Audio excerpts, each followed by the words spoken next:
What's up guys, welcome to Oz Wealth and welcome to another video. US stock market closed today mixed but modestly changed following the afternoon release of the Fed minutes. As you see here, the indices almost really no activities. The Dow Jones closed with a gain of 16 point, scoring the gain of 0.05%.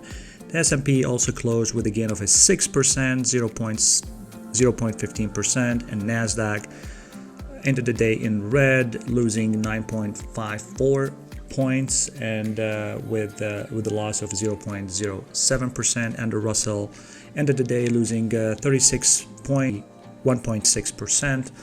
As for the sectors, as you see here, it's split like 50-50. The communication services and technology took the lead, but the lead was very shy. As you see here, we're talking 0.7, 0.5, followed by energy 0.4, financial, real estate, and the consumer discretionary, utilities, consumer staples, healthcare, industrials, materials all ended the day in red. But in general, it was very quiet day, pretty flat. Everything is still quiet after the Fed released their minutes.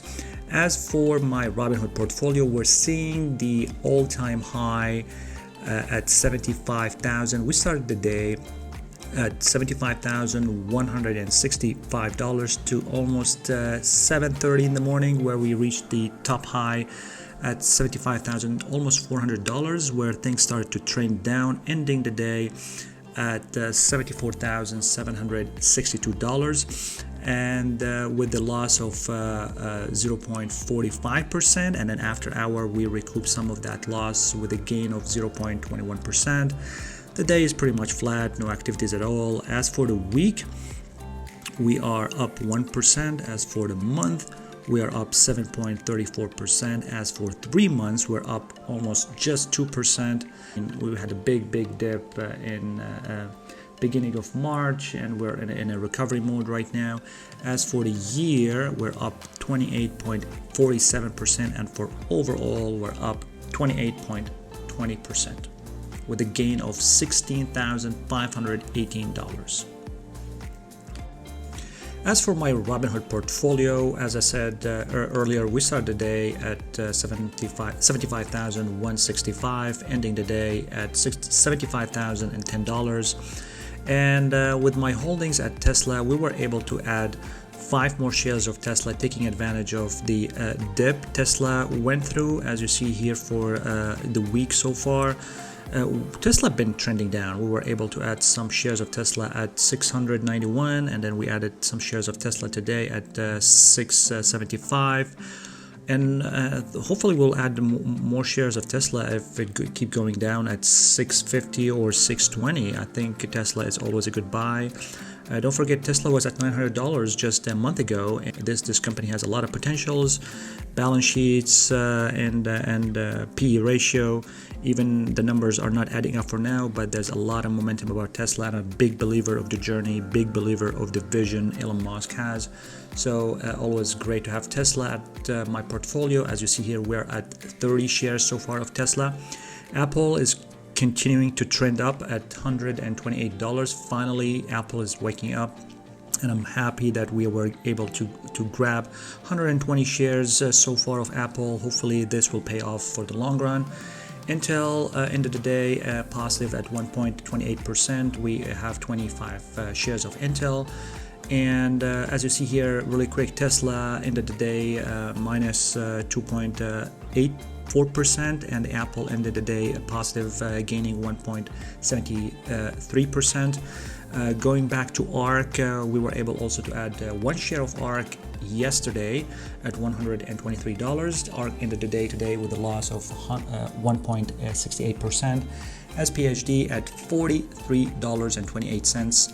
Ended the day pretty much flat, minus 0.02%. AT&T is almost to $31. Ended the day almost also flat, 0.10% minus. Realty Income ended the day with a little of a gain, 0.5% at $65.55. LTC ended the day also with a gain, almost 0.07%. Stag gain 1.3 of a point. AGNC, we're also able to add 3 shares of AGNC today at $17. AGNC today reached all-time high. We did not mean to make that purchase at all-time high, but we're going after the dividend. It's always good to grab some of AGNC to the portfolio. Hopefully we'll get this 200 by the end of next month. Main Street Capital ended the day with a gain of 1.20%. Johnson & Johnson also ended the day pretty much like flat. Bank of America scored a gain of 0.28%. American Express 0.5% of a gain. Caterpillar 0.15% of a gain. Coca-Cola 0.5% gain. Philip Morris down almost 0.5% loss. ExxonMobil, we have a lot of discussion about ExxonMobil thinking to get rid of the oil as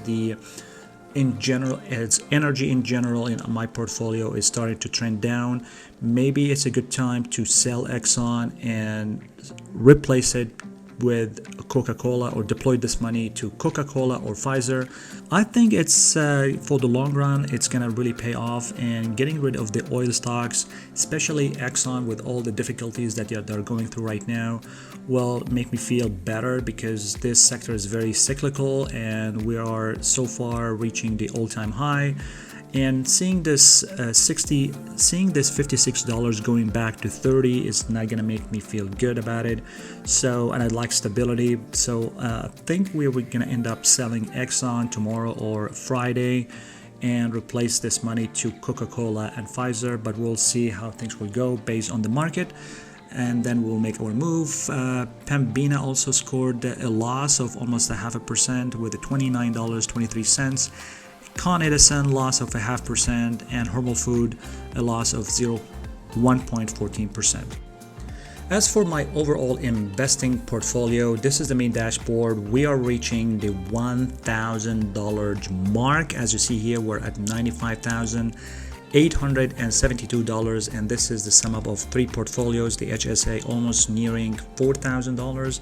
Robinhood, where as you saw earlier with the cash in Robinhood account, we're at 75,000, and the Roth IRA is crossing the 17,000. Oh my God, this is just like dream come true. I couldn't even believe having this number like a year and a half ago, and now a year and a half after, I'm looking at my main dashboard and I see I made almost $100,000 in the stock market in almost just 1 year and a half. It's incredible. Imagine what's going to happen in the next 5 years or the next 10 years, the compound effect and all the saving and investing. Hopefully the market's going to keep trending up, but from now on, we're going back to the old strategy, the investing in blue chip dividend stocks that provide dividends. Hopefully we'll be able to rely on those dividends for living one day, so I can quit my job and live off of dividends and go live on a beach in somewhere in like Morocco. As for the dividend coming to our portfolio for this month of April, let's take a look for the income. We're expected to get almost $100. April is one of the lowest paying months. We're expected to get $100 from dividends this month, $219 next month, and June is going to be $170, and then July it's going to be $100 back again to $219, $170, $100, and $219, and December is going to be the highest paying month at $442 so far based on the dividend stocks that we have. But if we can add more shares of, again, Tesla and Coca-Cola and Pfizer and all dividend paying stocks, I think this number is going to go higher. Anyway, for the month of April, on the 9th, we're expected to get $7.20 from Philip Morris. On the 12th, AGNC is going to send us $6.72. On the 15th, 3 companies, or we are going to be paid 3 times. Main Street Capital, Realty Income, Pembina, 3 of them, they're going to send us a check of $48.14. And then on the 30th, LTC is going to send us $5.70, and AT&T is going to send us one of the highest paying checks ever received here. It's going to send us $104 on May the 3rd.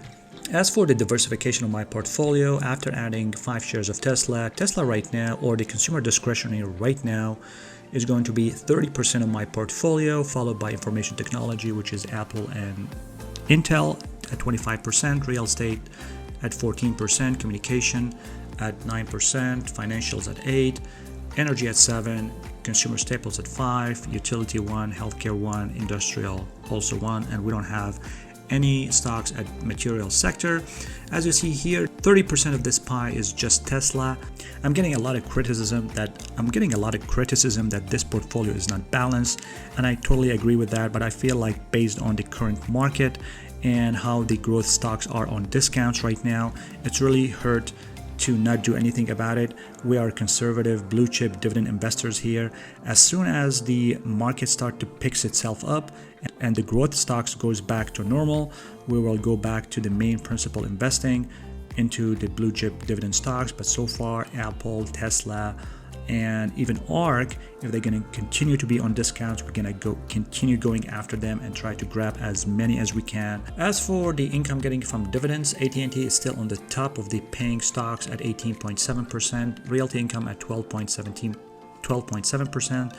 ExxonMobil is going to be third at 8.6%, followed by SPHD at 8.4%, Schwab, S&P 500, the index fund 5.9%, Main Street Capital 5.5%, Pembina 4.5%, Apple 4.4%, AGNC 3.6%, and Stag Industrial 3.3%. That's it, guys, for this week. If you have not signed up to Robinhood yet, links are in the description below. You can get a free stock from Robinhood.